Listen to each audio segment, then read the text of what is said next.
श्री कृष्ण कहते हैं कि समय को व्यर्थ में गंवाना नहीं चाहिए। तो चलिए हम भी समय का सही उपयोग करके शुरू करते हैं श्रीमद् भगवत गीता के अद्भुत और मोटिवेशनल अध्याय को।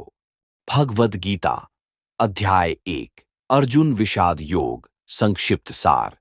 भगवद गीता का पहला अध्याय अर्जुन विषाद योग कहलाता है।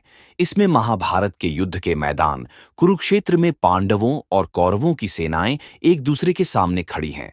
अर्जुन, जो पांडवों की ओर से योद्धा है, अपने सारथी भगवान श्री कृष्ण से कहते हैं कि वे उनका रथ दोनों सेनाओं के बीच में ले जाएं, ताकि वे देख सकें कि वे किन के साथ युद्ध करने जा रहे हैं।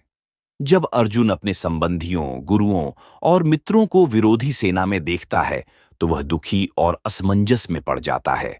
उसे अपने प्रियजनों को मारने का विचार बहुत कष्टदायक लगता है। अर्जुन सोचता है कि इस युद्ध में विजय प्राप्त करने का कोई अर्थ नहीं है, अगर इसके लिए उन्हें अपने ही परिवार के लोगों का वध करना पड़े। इस मानसिक स्थिति में अर्जुन अपने धनुष को नीचे रख देता है और युद्ध न करने का निर्णय लेता है। वह अपने कर्तव्यों के प्रति भ्रमित और दुखी हो जाता है और भगवान श्री कृष्ण से मार्गदर्शन मांगता है। इस अध्याय का सार यही है कि अर्जुन का मोह और कर्तव्यों के प्रति उसकी दुविधा, जो आगे आने वाले संवाद की नींव रखती है। भगवान श्री कृष्ण अर्जुन को धर्म, कर्तव्य और आत्मज्ञान के बारे में उपदेश देना शुरू करते हैं, जो आगे के अध्यायों में विस्तृत रूप से वर्णित है। भगवद गीता अध्याय 2 सांख्य योग संक्षिप्त सार। भगवद गीता के दूसरे अध्याय को सांख्य योग कहा जाता है। इस अध्याय में भगवान श्री कृष्ण अर्जुन की मानसिक स्थिति को देखकर उसे ज्ञान और भक्ति का उपदेश देते हैं। यह अध्याय गीता का एक महत्वपूर्ण हिस्सा है, जिसमें श्री कृष्ण अर्जुन को जीवन, मृत्यु, आत्मा और कर्म के मूल सिद्धांतों को समझाते हैं। 1 अर्जुन का संदेह और श्री कृष्ण का उपदेश। अर्जुन युद्ध नहीं करने का निश्चय करता है और कहता है कि वह अपने परिवार के सदस्यों, गुरुओं और मित्रों के खिलाफ युद्ध नहीं कर सकता। श्री कृष्ण अर्जुन की इस मानसिक स्थिति को देखकर उसे कर्तव्य का पालन करने का उपदेश देते हैं। 2 आत्मा का अमृतत्व।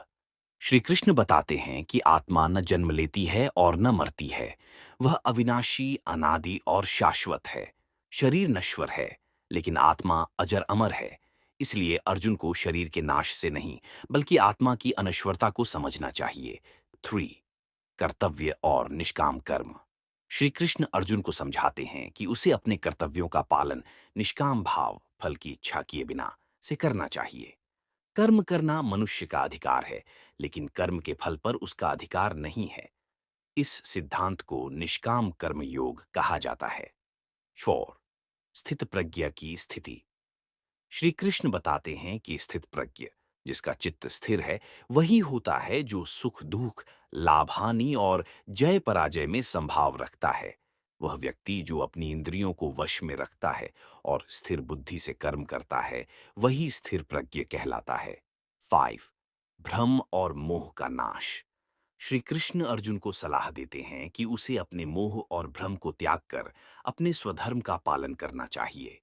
केवल शरीर के नाश से चिंतित न होकर आत्मा की अनश्वरता को समझते हुए अपने कर्तव्यों का पालन करना ही धर्म है। सारांश।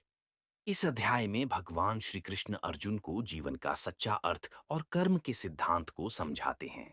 आत्मा की अमृता, निष्काम कर्म का महत्व और स्थित प्रज्ञ की स्थिति का वर्णन इस अध्याय का मूल सार है।